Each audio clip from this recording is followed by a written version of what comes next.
Kalau yang namanya kampungan tuh yang ada di bawah ini loh. Nah, dan dia sok menjadi raja. Ya. Pernah mau pinjem, tadi saya sebutkan di podcast itu.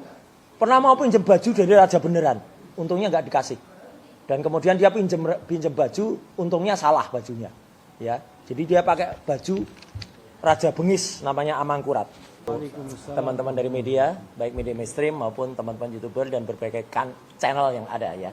Termasuk ada Refli Harun channel, Roy Suryo Official, Abdul Ghafur Sang Haji Official dan lain sebagainya. Ya ada Langkah Update, Cumi-Cumi juga ada dan semuanya. Ya. Nah hari ini saya ingin sampaikan beberapa hal yang cukup krusial.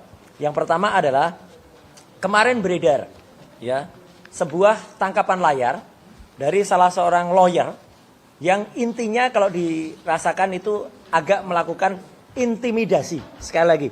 Intimidasi kepada salah satu pemimpin redaksi dan juga teman anggota dari produser acara tersebut yang dikatakan ketika hari Selasa malam itu saudara doktor respon hasiolan sianipar ya dia kan pengennya disebut begitu ya gitu katanya agak marah tersinggung kalau disebut si Omon ya apalagi disebut zombie ya. Nah itu adalah ketika menampilkan tayangan di acara live, ya, tayangannya semacam ini. Kemudian disitulah sahabat kita yang lain, ya, ini sahabat beneran nih, seorang peneliti muda yang lagi bersinar, namanya Topi Merah, ya, itu menemukan kalimat unik di situ, yaitu bukan di embosnya itu bukan Universitas Gadjah Mada, tapi Universitas Gadjah Adam. Gadjah Adam. Kita saya tidak fokus lagi ke kesalahan dari tulisan itu, tapi karena kami berdua, saya dan Topi Merah itu dianggap mencuri data, ya, dan TV tersebut salah satu mikrofonnya ada di sini nih TV-nya, ya, itu dianggap telah memberikan data ilegal kepada pihak lain yang tidak berkompeten. Ibu-ibu arisan gitu nulis di status WA. Ya, jadi saya katakan lawyer ini agak enggak jantan gitu ya, nulis di ini. Dan teman-teman sekalian, file ini itu memang sudah diserahkan kepada TV yang bersangkutan. Dan apakah kita harus mendapat dari TV yang bersangkutan untuk mendapat file ini? Jawabannya tidak. Karena di menit ke-48 di YouTube tayangan tersebut atau pada jam 8 lebih 3 menit ya, jam 8 lebih 8 menit. Ini jelas tertayang yang namanya Universitas Gadjah Adam itu. Ada di sini tuh jelas banget tuh. Bahkan secara full ada juga di YouTube tersebut. Mengapa lawyer itu menyalahkan TV yang bersangkutan? Ini sudah public domain yang namanya sudah diserahkan ke stasiun TV dan oleh TV itu ditayangkan. Maka kita bisa men-screenshot kapan saja. Dan faktanya terbongkarlah kepalsuan ini. Artinya apa? Saudara ini ya gitu. Gak usah sebut namanya lagi lah gitu, kesenangan dia. Ya, ini itu sudah melakukan editing. Saya sekali lagi sampaikan editing. Kenapa? Harusnya kalau ini file yang asli yang dia sebut dari Dian Sandi, yang sama sekali tidak nampak watermarknya, mau dilakukan translasi, rotasi atau apapun, ya, nggak akan nampak karena memang awalnya nggak nampak. Tidak ada seprogram yang tadinya tidak ada menjadi ada. Ini persis sama, saya dulu sering juga dimintain tolong, misalnya oleh kepolisian. Mas, ada perampokan di salah satu minimarket, ada plat nomor motor. Terus saya lihat, kalau memang itu sama sekali nggak nampak, nggak bisa kayak film fiction ya, film fiksi, yang kemudian tiba-tiba di zoom, kemudian tiba-tiba jadi jelas dan nampak. Itu adanya di fiksi, adanya cuma di cerita-cerita detektif, bukan ilmiah. Kalau secara ilmiah ada batas toleransi, yang namanya file itu tidak ada sama sekali, kemudian muncul. Mau pakai program apapun nggak mungkin kecuali diedit, ditambahkan ulang. Jadi diedit, ditambahkan itulah yang dulu ternyata terjadi pada saat gelar perkara khusus. Yang tadinya bukti itu nggak ada sama sekali watermark, tiba-tiba ditampakkan watermark dan emboss. Padahal tadinya tidak ada. Jadi benar-benar apa yang dilakukan oleh si Eng ini sudah end game lah dia. Dia justru merekayasa barang bukti. Makanya keberatan lawyernya ketika kami bisa mendapatkan file itu.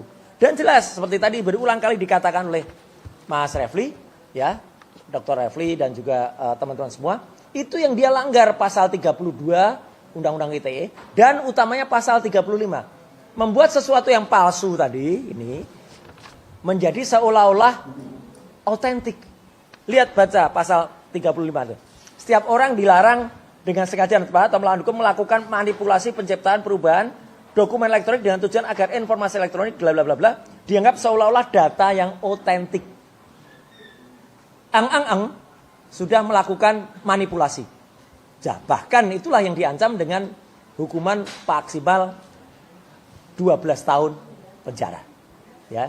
Jadi artinya clear banget ya. Jadi saya sekali lagi ingin menyampaikan dengan tegas bahwa apa yang dilakukan topi merah dan saya itu justru membongkar satu kebohongan dari dokter Eng ini, ya, dokter palsu maksudnya, ya, yang itu terungkap bahwa dia melakukan manipulasi editing.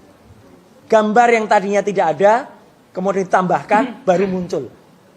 Kalau memang muncul dari awal, ya ada.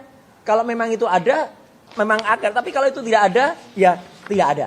Jadi saya kira itu yang paling penting temuan baru. Saya tadi juga barusan saja, ini sedikit aja tambahan ya Mas. Barusan melakukan sedikit podcast di salah satu podcast ya. Nanti tunggu aja podcast yang mana ya. Saya ditanya soal, karena ini ada hubungannya juga. Bagaimana jawaban, menurut Mas Roy, bagaimana jawaban seseorang yang menjawab Pak Yusuf Kalla dengan mengatakan, saya orang kampung kok. Gitu. Nah, kenapa saya harus jawab ini? Ya, karena menggunakan diksi orang kampung itu artinya kampung atau kampungan. Ya, itu ada bedanya. Kalau yang namanya kampungan itu yang ada di bawah ini loh. Nah, dan dia sok menjadi raja. Ya. Pernah mau pinjem, tadi saya sebutkan di podcast itu. Pernah mau pinjem baju dari raja beneran. Untungnya nggak dikasih. Dan kemudian dia pinjem baju, untungnya salah bajunya. Ya. Jadi dia pakai baju Raja Bengis, namanya Amangkurat. Kampungan apa? Karena dulu pernah di Istana Bogor membawa kodok. Nih kodok-kodoknya. Ini foto asli loh ya. Dan pemotretnya, kebetulan saya kenal betul. Pemotretnya adalah juara 2 fotografer nasional. Tahun 90, nih pemotretnya. Kebetulan juara 1-nya saya. Juara 2-nya jadi fotografer istana. Namanya Pak Agus Surono, ya. Jadi saya bisa benar-benar yakin karena saya juga sudah tanya, itu foto benar, Mas? Benar. Jadi dia motret waktu itu di Istana Bogor. Dan apa yang dilakukan waktu itu? Ya inilah pencitraan luar biasa hebat ya. Ya kalau orang mengatakan, "Wah, dulu itu kampung." Bukan, itu kampungan. Jadi sekali lagi saya jawab dari sisi terminologi Jawa, ya. Dia itu selalu melakukan apa yang namanya lamis. Lamis itu artinya menyatakan A tapi artinya B. Sudah, tapi belum. Ya, tapi tidak. Ya, akan saya tunjukkan nanti di persidangan. Persidangan mana? Ya, sudah kesekian kali ada sidang itu nggak pernah ada. Jadi ini diikuti oleh si dokter Eng. Ya, jadi sekaligus sekarang mereka alhamdulillahnya berkumpul di satu kolam. Ya, ijazah palsu ketemu ijazah palsu.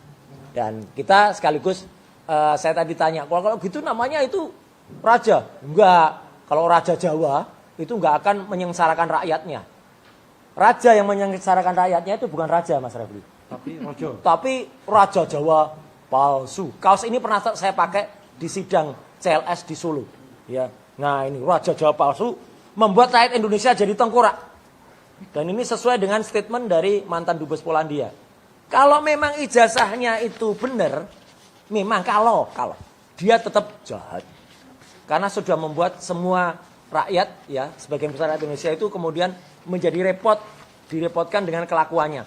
Tidak menunjukkan hal-hal yang negarawan, tidak menunjukkan kejujuran. Kalau jujur ya udah, tunjukkan saja ijazahnya seperti kata Pak JK. Tapi dia raja Jawa yang jahat ya. yang tidak mau menunjukkan ijazahnya. Sejenis dengan Dr. Eng yang di acara TV itu, waktu saya tanya, mana ijazahnya? Ada. Yang ditunjukkan tuh transkrip.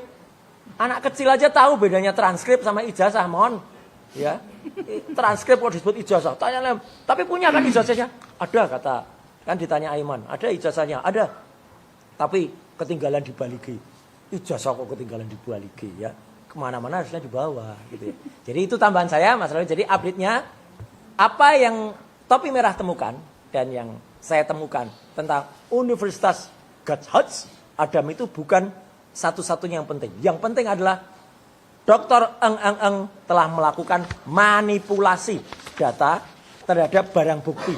Jadi barang bukti ini dimanipulasi, ditambah emboss, ditambah watermark, dan itu jelas-jelas pelanggaran dari pasal 35 Undang-Undang ITE nomor 11 tahun 2008. Terima kasih. Gak sempat baca? Dengerin aja. Klik icon text to speech, gak pakai ribet di okezone.com.